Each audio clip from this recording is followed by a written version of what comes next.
Hi, my name is Avraham Avi-hai. I'm speaking to you from Jerusalem, from my home facing the walls of the old city. I'm 88 years old. I've seen a lot, I lived through a lot, most of those years here in Israel, originally in Canada.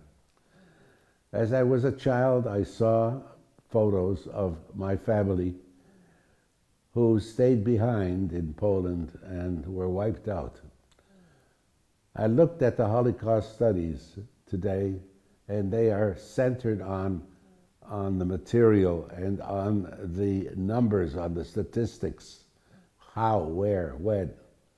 But we are dealing with living people, and the focus should be on life. I see the Holocaust, as genius at the edge of destruction, because there was a vibrant life of the Jews throughout Europe, from those who spoke Ladino in the Balkan countries and Greece especially, right across from Antwerp and Amsterdam to Vladivostok and Azerbaijan in Russia. From Rome, there were even people there who spoke Yiddish, all the way up to the top of the Russian Arctic. Now, we must not let the memory of the living go, because Europe would not be Europe, and the world would not have been the world without the Jews of Europe. Just take a look at science. Einstein. Do I have to go any further? Take a look at art, Modigliani, the Paris group. Take a look at theater. All of the great actors, actresses, starting with Sarah Bernhardt,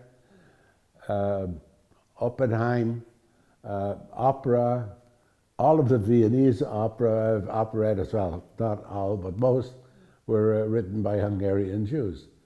The contribution as merchants, the entire modern merchandising really began with in Germany by Jews there. And there was a real development in religion, in that Orthodoxy had to face the openness of the new society, and that led to the Reform movement, a counter-movement in Orthodoxy, and the great philosophers who came out of that period, like Franz Rosenzweig, Martin Buber. Buber is one of the great thinkers in modern theology, across all bounds of the denominations, Jewish and non-Jewish. So we've got to look at this and tell the world, because if we don't tell the world, anti-Semitism will continue to grow. And it must be told in each European language by one of the stars in that language. If it's Gil Gadot in English and in Hebrew, or if it is a Russian whose name I cannot pull out of a hat, but somebody else can, and all the way through, throughout Europe. And this should be financed both by Jewish donors, non-Jewish donors, and the European countries, the European Union.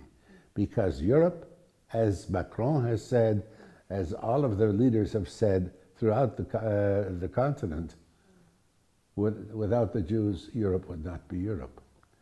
And it was a great loss that Europe suffered, and the world, because we don't know how many Bernsteins there were there to create music, or how many Einsteins there were who would have created science.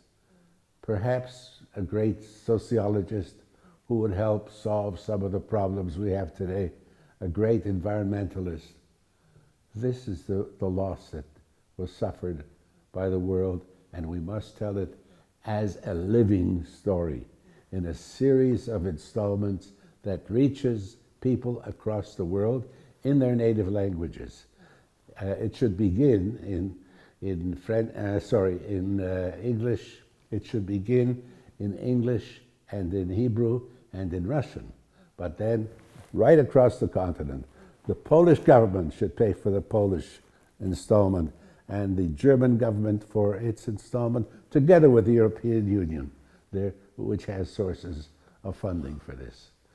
Let us not permit genocide to be also culturicide.